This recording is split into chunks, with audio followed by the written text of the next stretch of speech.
ممتاز مفتی۔ حجرہ مبارک۔ رات کو کسی نے میرا شانہ ہلا دیا، میں جاگ پڑا۔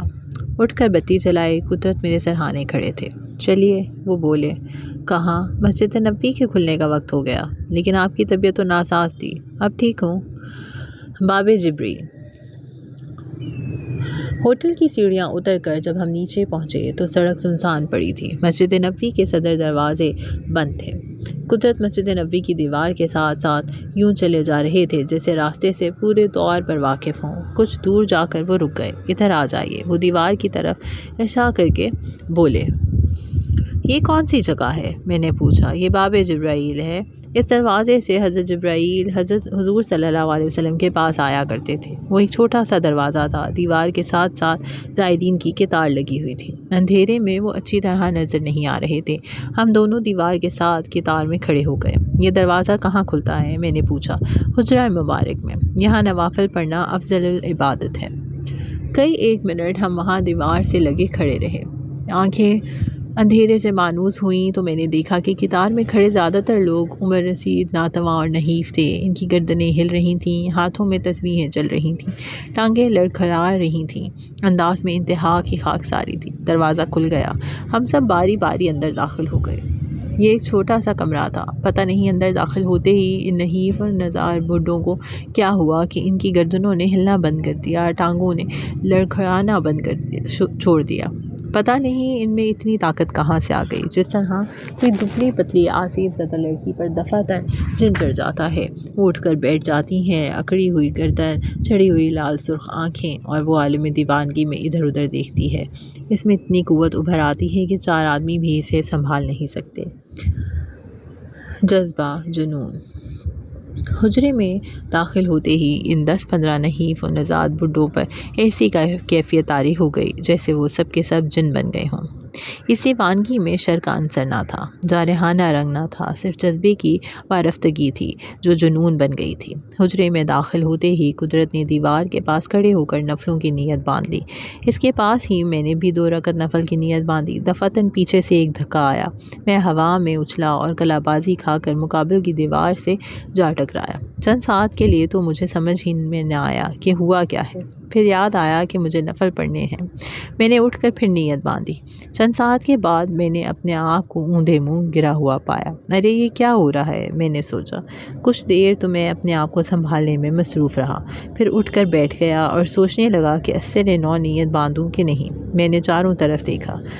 حجرے میں نمازیوں کی کیفیت دیکھ کر ہمت نہ پڑی۔ بیکار ہے، میں نے سوچا، یہاں نفل پڑھنا میرے بس کی بات نہیں، میں نفل نہیں پڑھوں گا۔ اس فیصلے کے بعد میں سرک کر کونے میں جا بیٹھا اور حجرے کا جائزہ لینے لگا۔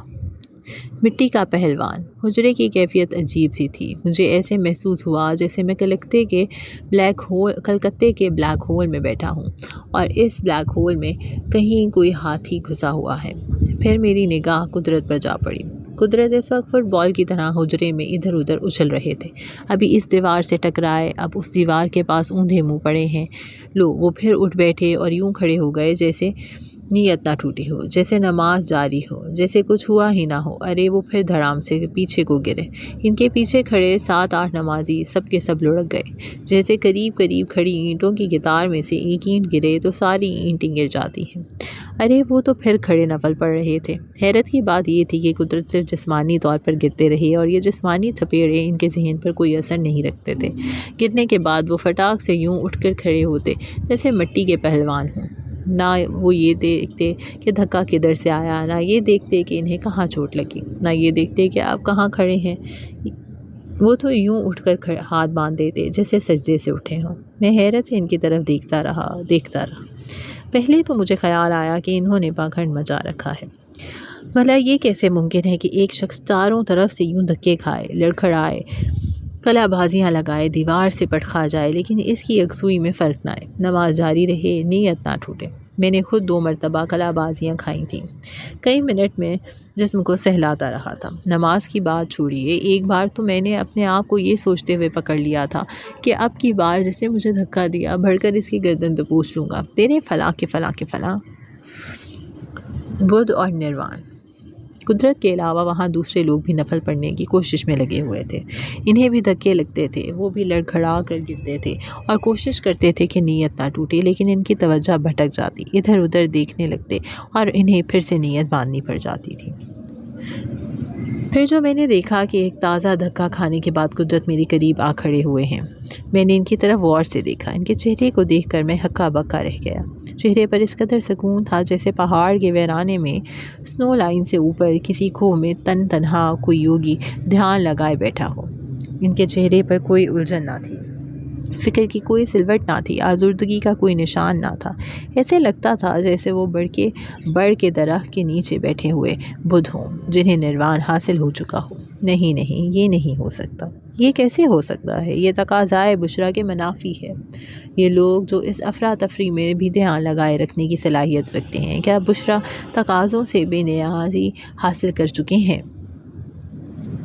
دفعتاً مجھ پر انکشاف ہوا کہ صرف وہی لوگ اس حجرے میں نفل ادا کر سکتے ہیں جنہیں اللہ نے یونسن کی نعمت بخشی ہے، صرف وہی لوگ جو پہلے ہی سے نوازے ہوئے ہیں، صرف وہی لوگ جنہیں پہلے ہی سے اللہ اور محمد صلی اللہ علیہ وسلم کی خوشنودی حاصل ہے۔ یا رسول اللہ، مجھ سے گناہگاروں پر یہاں نفل پڑھنے کے دروازے کیوں بند کر دیے گئے ہیں؟ مجھ سے دنیا دار جنہیں یکسوئی کی طاقت حاصل نہیں، جو پہلے ہی سے نوازے ہوئے نہیں، وہ اس نعمت عظمیٰ سے کیوں محروم ہیں؟ اجلے اور میلے، یا رسول اللہ، کیا تیری درگاہ میں بھی صرف اجلوں کو مزید اجلے ہونے کا مواقع میسر ہیں؟ کیا میلوں کو یہاں بھی درخور اتنا نہیں سمجھا جاتا؟ اس حجرے میں میرے نفل پڑھنے کا کوئی امکان نہ تھا۔ ہٹاؤ، میں نے سوچا، زبردستی کرنے کا کیا فائدہ ہے؟ کونے میں بیٹھ کر میں چاروں طرف غور سے دیکھتا رہا، ان زائرین کی طرف دیکھ رہا تھا جو اس دھکم پیل میں بھی اللہ کی طرف دھیان لگائے رکھنے کی طاقت رکھتے تھے۔ میں ان کی نگاہوں کی طرف دیکھ رہا تھا۔ وہاں مجھ جیسے لوگ بھی تھے جو نیت قائم نہیں رکھ سکتے تھے، پھر بھی زبردستی ہاتھ باندھ کھڑے تھے، جو ٹوٹی ہوئی نیت کو زبردستی بندھی ہوئی نیت سمجھ رہے تھے، جو وہاں 70,000 نمازوں کا ثواب حاصل کرنے پر مصر کھڑے تھے، جو خود پر دوزخ کی آگ حرام کرنے کے لیے ایڑی چوٹی کا زور لگا رہے تھے۔ وہ سلام، یا رسول اللہ، میرے دل سے ایک منت ابھر رہی تھی جس سے دبانے کی شدید کوشش ناکام ہوئی جا رہی تھی۔ یا رسول اللہ، یہاں میں 70,000 نمازیں اپنے نام کرانے کے لیے حاضر نہیں ہوا، بہشت میں اپنی جگہ محفوظ کرانے کے لیے یہاں نماز پڑھنے کا مطمئن نہیں ہوں۔ میں تو صرف اس لیے یہاں نماز پڑھنا چاہتا ہوں کہ تیرے گھر کی دہلیز پر کھڑا ہو کر تجھے سلام کروں، وہ سلام نہیں جو دوسرے پر سلامتی بھیجتا ہے، وہ سلام نہیں جو کتابوں میں لکھا ہوتا ہے، بلکہ وہ سلام جو ایک ادنا عاجز مسکین شخص ایک اعلیٰ اور رفیع ہستی کو جھک کر ماتھے پر ہاتھ رکھ کر کرتا ہے۔ میری آرزو ہے کہ اپنی عقیدت کا اظہار کروں، تیری خوشنودی حاصل کرنے کے لیے سجدہ کروں۔ تیری خوشنودی سے عظیم تر نعمت کیا ہو سکتی ہے؟ میرا جی چاہتا ہے کہ میں تیرے قدموں میں کھڑا ہو کر نعرہ لگاؤں کہ اے عظیم ترین انسان، میں جو ننگے انسانیت ہوں، میں تجھے سلام کرتا ہوں۔ تو جو میرا سلام قبول کر لے تو میری خوشیوں کا کوئی ٹھکانہ نہ رہے، اور تجھے کوئی پوچھنے والا نہیں کہ ایسے شخص کا سلام کیوں قبول کیا جو انسانیت کے نام پر کلنک کا ٹیکا ہے۔ دفعتاً میری نگاہ قدرت پر جا پڑی۔ وہ سلام پھیر چکے تھے اور میری طرف بڑی شفقت سے دیکھ رہے تھے۔ مجھے ایسے محسوس ہوا جیسے ان کی مسکراہٹ میں حضور اعلیٰ کا پیغام جھلک رہا ہو کہ اے ممتاز، ہم نے تیرا سلام قبول کیا، آؤ اب چلیں، انہوں نے مجھ سے کہا۔ فرتے انبساط سے قدرت کی بانچیں کھلی ہوئی تھیں۔ وہ چل پڑے اور میں ان کے پیچھے پیچھے ہو لیا۔ باب جبرائیل سے زائرین کا ایک تازہ ریلا آیا اور ہم چشم زدن میں حجرے سے باہر نکل گئے۔ میں نے دیکھا کہ ہم مسجد نبوی کے اس حصے میں جا نکلے ہیں جو ترکی تعمیر کا چھتا ہوا وسیع و طویل دالان ہے، جس میں یہاں وہاں کے تار میں کئی ستون کھڑے ہیں۔ قدرت دالان میں داخل ہوتے ہی دائیں ہاتھ مڑ گئے۔ ہمارے سامنے مزار مقدس کا سبز جنگلہ تھا۔ جنگلے کے سامنے قدرت رک گئے اور ہاتھ اٹھا کر دعا پڑھنے لگے۔ میں نے بھی ان کے پیچھے کھڑے ہو کر ہاتھ اٹھا لیے۔ جلد ہی میں نے محسوس کیا کہ حضور اعلیٰ کی خدمت اقدس میں پیش کرنے کے لیے میرے پاس کوئی دعا نہیں۔ دعا کے معاملے میں میں عام مسلمانوں کی طرح بہت احمق واقع ہوا ہوں۔ نہ جانے کیوں دعا مانگتے وقت میرے دل کی گہرائیوں سے یہ خیال ابھرتا ہے کہ دعا سنتے وقت اللہ تعالیٰ شنکبخش مولوی صاحب کا روپ دھار لیں گے۔ پہلے وہ ناک پر رومال رکھ لیتے ہیں، پھر ہاتھ میں چمٹی پکڑ لیتے ہیں اور پھر گندی غلیظ ہوس بھری اور ناجائز دعاؤں کو اس چمٹی سے اٹھا کر دور پھینک دیتے ہیں۔ پھر ناک سے رومال ہٹاتے ہیں، چمٹی ایک طرف رکھ دیتے ہیں اور ہاتھ دھو کر بچی کچی صاف ستھری دعاؤں کا جائزہ لیتے ہیں۔ ان میں سے بھی نامعقول دعائیں نکال کر پھینک دیتے ہیں اور پھر بقیہ دعاؤں کو ایک طرف رکھ دیتے ہیں کہ فرصت کے وقت ان پر غور کریں گے۔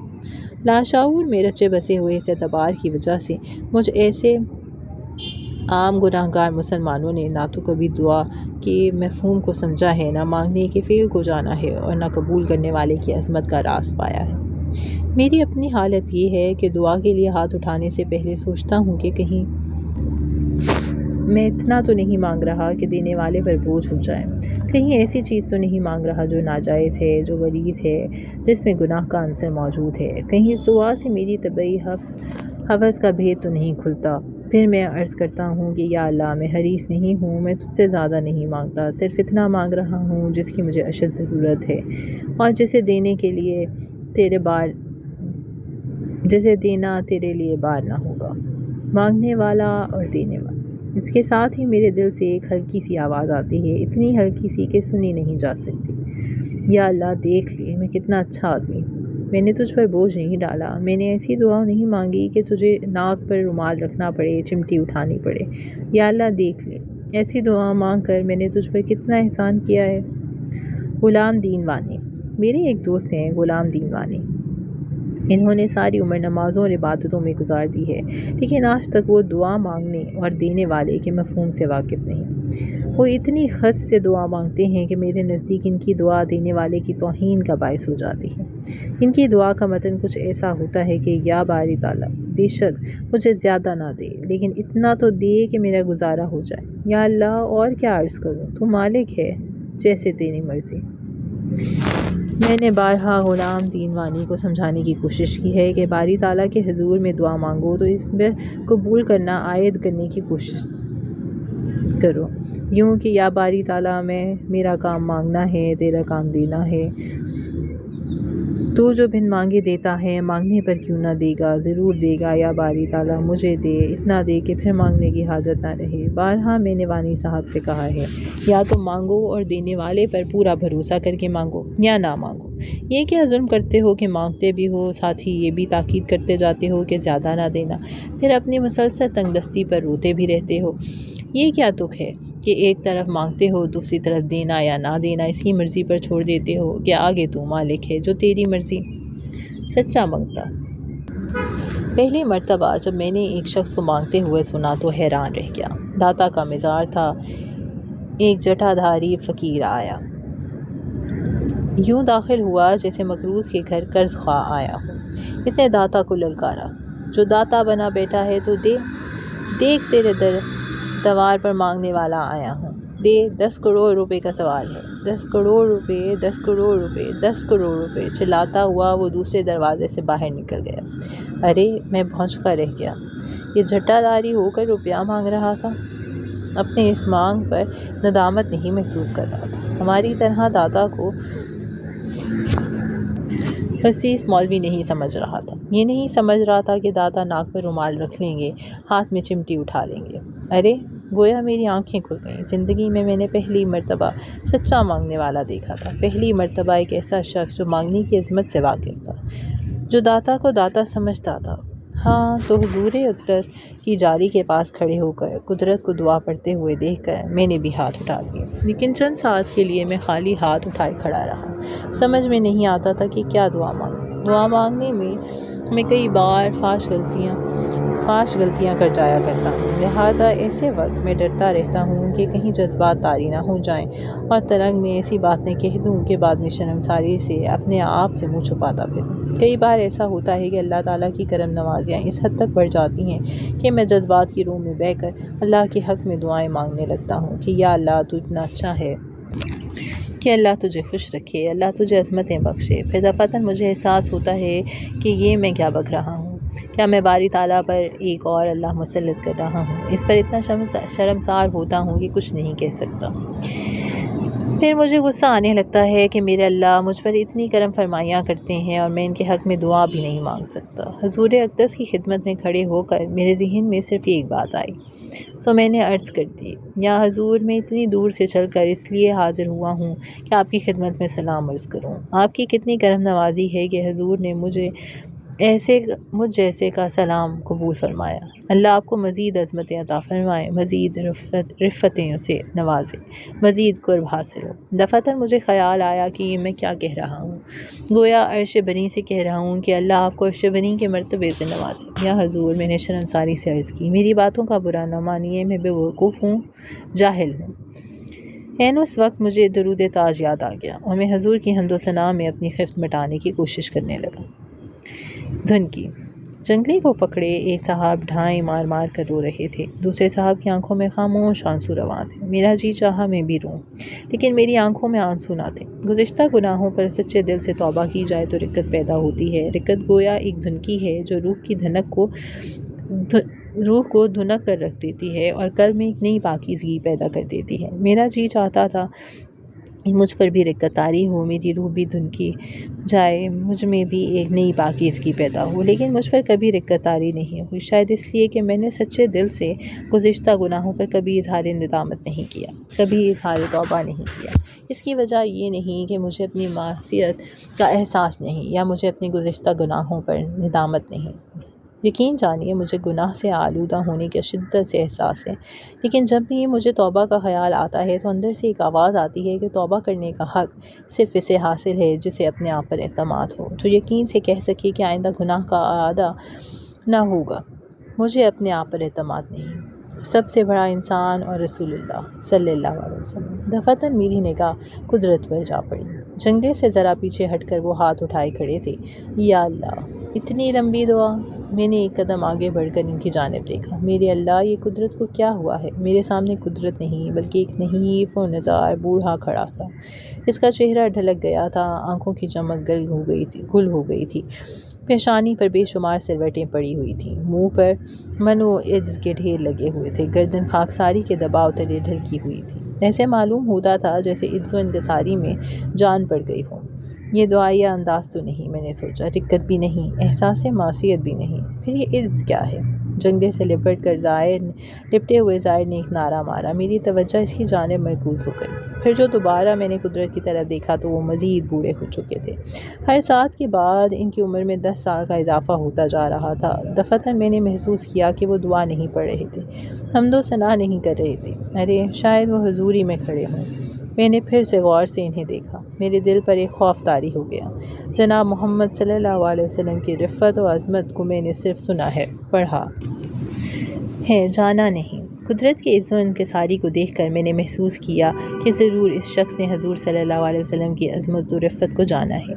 ان کا انگ انگ اس بات کی شہادت دے رہا تھا کہ وہ اس لمحے میں بھی جاننے کے عالم میں تھے۔ یہ محسوس کرتے ہی میرے جسم و روح میں خوف کی ایک پھریری سے چل گئی۔ یا اللہ، تیرا رسول صلی اللہ علیہ وسلم اتنا عظیم ہے، اتنا عظیم۔ اب تک میں دنیا کے عظیم ترین انسانوں کی خدمت میں حاضر تھا، لیکن اب جناب رسول اللہ کی خدمت اقدس میں استادہ ہو گیا۔ قدرت نے دعا ختم کر لی۔ چلو چلیں، انہوں نے مجھے اشارہ کیا، کیوں نہ ہم اس جگہ پر قبضہ جما لیں؟ میں نے کہا۔ میری بات سن کر ان پر شدید گھبراہٹ طاری ہو گئی۔ نہیں نہیں، ایسا نہیں سوچنا چاہیے۔ کیوں؟ میں نے پوچھا۔ ہمیں دوسروں کو موقع دینا چاہیے۔ یہ کہہ کر قدرت مسجد کے دوسرے حصے کی طرف چل پڑے۔ دور جا کر ہم دونوں ایک کونے میں بیٹھ گئے۔ میں نے ان کی جانب دیکھا، آہستہ آہستہ ان کی کیفیت نارمل ہوتی جا رہی تھی۔ مسجد میں پہنچ کر ان پر ایک عجیب سا سکون طاری ہوتا جا رہا تھا۔ یوں لگتا تھا جیسے کوئی ندی پہاڑی علاقے میں سر پٹکتی دوڑتی بھاگتی آتی ہے اور پھر میدان میں پہنچ کر اس کا پانی چاروں طرف پھیل کر ساکن ہو جاتا ہے۔ اس روز سارا دن قدرت پر ایک عجیب سا سکون طاری رہا۔ اذان ہوتی ہو تو وہ مسجد کی طرف چل پڑتے، چلیے اذان ہو گئی، وہ مجھ سے کہتے۔ ان کے انداز میں تڑپ یا بے قراری نہ تھی، انہیں یہ فکر بھی دامنگیر نہ تھی کہ نماز کے لیے مسجد کے اندر جگہ ملے۔ مسجد نبوی صلی اللہ علیہ وسلم نمازیوں سے بھر جاتی ہے تو لوگ مسجد کے سامنے میدان میں صفیں بنا کر کھڑے ہو جاتے ہیں اور وہیں نماز ادا کرتے ہیں۔ کچھ لوگ ایسے بھی تھے جو بھیڑ کے باوجود زبردستی مسجد میں گھس جاتے تاکہ مسجد کے اندر نماز پڑھیں۔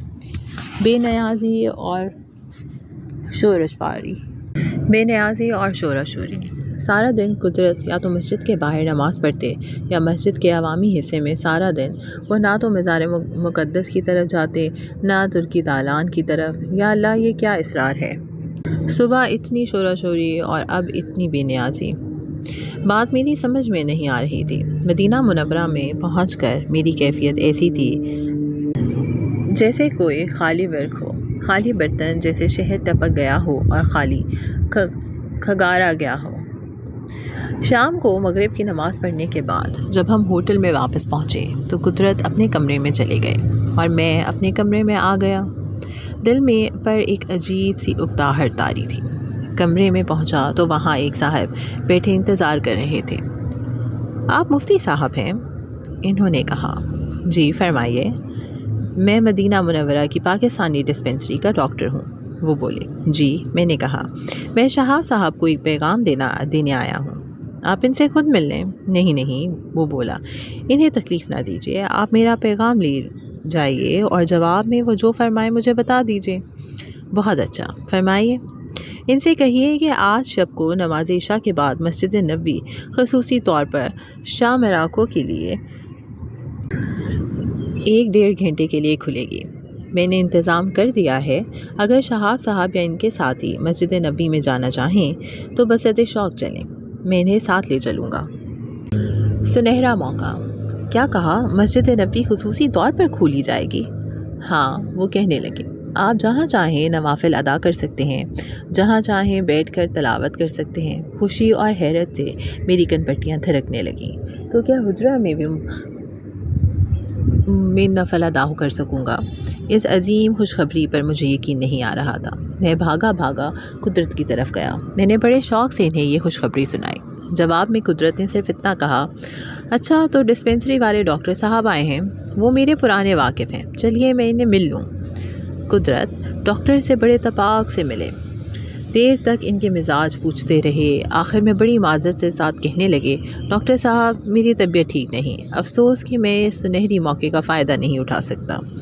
ساتھ ہی انہوں نے مجھ سے مخاطب ہو کر کہا، مفتی صاحب بے شک آپ ڈاکٹر صاحب کے ہمراہ مسجد نبوی میں حاضری دے آئیں۔ میرا ذوق و شوق ٹھنڈا پڑ گیا۔ قدرت کے جواب نے گویا مجھ پر برف کی سیل رکھ دی۔ شکریہ ڈاکٹر صاحب، میں نے کہا، میرے وہاں اکیلے جانے سے کیا ہوتا ہے؟ ڈاکٹر کے جانے کے بعد میرے دل میں غصے کا ایک طوفان چلنے لگا۔ جھوٹ کی بھی حد ہوتی ہے۔ یہ ناسازی طبیعت کا ڈھونگ کس لیے رچایا جا رہا ہے؟ یہ انجائنا کے دورے، یہ ریزسٹنس کا ناٹک، منافقت۔ ساری رات مجھے غصے سے نیند نہ آئی۔ کروٹیں بدلتا رہا اور قدرت کو برا نہ کہنے کی شدید جدوجہد میں مصروف رہا۔ پھر پتہ نہیں میری آنکھ لگ گئی تھی یا ابھی نیم خوابی میں تھا کہ کسی نے میرا شانہ ہلایا۔ میں چونک کر اٹھ بیٹھا۔ کون ہے؟ میں چلایا۔ میں ہوں، قدرت نے جواب دیا۔ آپ؟ ہاں چلیے، باب جبریل کھلنے کا وقت ہو گیا ہے۔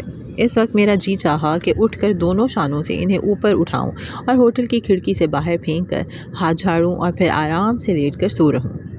اس اثناء میں قدرت نے بتی جلا دی، کمرہ منور ہو گیا۔ میں نے ان کی جانب دیکھا، ان کے چہرے پر اتنی معصومیت چھائی ہوئی تھی اور ان کا انداز اس قدر اپالوجیٹک تھا کہ میں سب کچھ بھول گیا۔ میں نے جلدی سے جوتا پہنا، ٹوپی سر پر رکھی اور ان کے پیچھے پیچھے چل پڑا۔ پھر حجرہ مبارک میں اپنے مخصوص کونے میں بیٹھا قدرت کے پٹنے کا تماشا دیکھ رہا تھا۔ اس روز زائرین کے شوق کی کیفیت کچھ زیادہ ہی جارحانہ تھی۔ پہلی رکعت میں انہوں نے 6 مرتبہ گلا بازیاں کھائیں، 2 بار دیوار سے ٹکرائے اور پھر سے ہاتھ باندھے کھڑے ہو گئے۔ پہلے روز میں حیرت اور ہمدردی اور تحسین سے قدرت کی طرف دیکھتا رہا تھا، آج انہیں پٹتے اور دھکے کھاتے دیکھ کر مجھے ایک انجانی خوشی محسوس ہو رہی تھی۔ اچھا ہوا، اب تو جناب کی ناسازی طبیعت درست ہو گئی ہوگی۔ بہت اچھے، جیسے کو تیسا۔ میں محسوس کر رہا تھا جیسے رات مسجد نبوی میں خصوصی حاضری سے انکار پر حجرہ مبارک ان سے انتقام لے رہا ہو۔ اس روز نوافل سے فارغ ہونے کے بعد جب وہ میرے پاس آئے تو ان کی حالت قابل ترس تھی، منہ سوجا ہوا تھا، چہرہ ڈھلکا ہوا۔ آئیے مفتی صاحب چلیں، وہ بولے۔ پھر وہ سب جنگلے کے پاس کھڑے دعا مانگ رہے تھے۔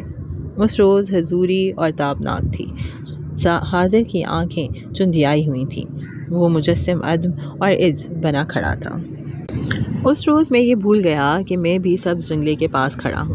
میں یہ بھول گیا کہ حضور اعلیٰ کی خدمت اقدس میں پیش کرنے کو میرے پاس کوئی دعا تھی یا نہیں۔ قدرت وہاں کھڑے دعا پڑھتے رہے اور میں ان کو دیکھتا رہا۔ وہاں کھڑے کھڑے وہ 60 سال کے ہو گئے، 80 سال کے ہو گئے، 100 سال کے ہو گئے۔ مجھے ایسا لگا جیسے رائڈر ہیگرڈ کی شی کا طلسم ٹوٹ چکا ہے اور وہ تیز رفتاری سے بوڑھی ہوئی جا رہی ہو۔ ساتھ ہی مجھے ایسا لگا جیسے قدرت کا مجھ پر جو طلسم تھا وہ ٹوٹ چکا ہے۔ آئیے چلیں۔ انہوں نے میرا بازو پکڑ کر مجھے جھنجھوڑا۔ میں چونک پڑا۔ 2-1 ساعت کے لیے مجھے سمجھ میں نہ آیا کہ میں کہاں ہوں اور قدرت مجھے کیوں کھینچ رہے ہیں۔ پھر ہم مسجد نبوی کے عمومی حصے کے ایک کونے میں جا بیٹھے تو مجھے ہوش آیا اور میں نے ایک بار پھر شدید غصے کا ریلا محسوس کیا۔ کتنی ہڈیاں ٹوٹی آپ کی؟ میری بات میں بلا کی طنز تھی۔ ہڈیاں؟ وہ بولے، نہیں تو۔ کتنے زخم آئے؟ میں نے پوچھا۔ زخم تو نہیں آیا کوئی، انہوں نے جواب دیا۔ گرے تو آپ کئی بار تھے۔ اچھا، میں گرا تھا کیا؟ آپ کو یاد نہیں کیا؟ مجھے خیال نہیں آتا کہ میں گرا تھا۔ آپ کی نیت نہیں ٹوٹتی ان حالات میں؟ کن حالات میں؟ انہوں نے پوچھا۔ حجرہ مبارک میں جو حالات ہوتے ہیں ان حالات میں۔ حجرہ مبارک میں تو ظاہر عبادت کرتے ہیں، تو کیا اکھاڑے میں بھی لوگ عبادت کرتے ہیں؟ آداب عالیہ۔ وہ مسکرا دیے۔ ان کی مسکراہٹ میں بڑی بے بسی تھی۔ کل رات کو جب مسجد نبوی شاہ موروکو کے لیے خصوصی طور پر کھلی تھی، اس وقت آپ نے مسجد نبوی میں آنے سے کیوں انکار کیا تھا؟ ان کے چہرے کی سلوٹیں سرک کر یوں ڈھیلی پڑ گئیں جیسے معذرت اور ندامت سے بھیگ گئی ہوں۔ دیکھیے نا، وہ بولے، یہ کچھ اچھا نہیں لگتا۔ کیا اچھا نہیں لگتا؟ اس طرح مسجد نبوی میں آنا کچھ اچھا نہیں لگتا۔ کس طرح؟ کسی خصوصی حیثیت سے۔ جب مسجد نبوی خصوصی طور پر کھولی جائے، صاحب حیثیت لوگوں کے لیے کھولی جائے۔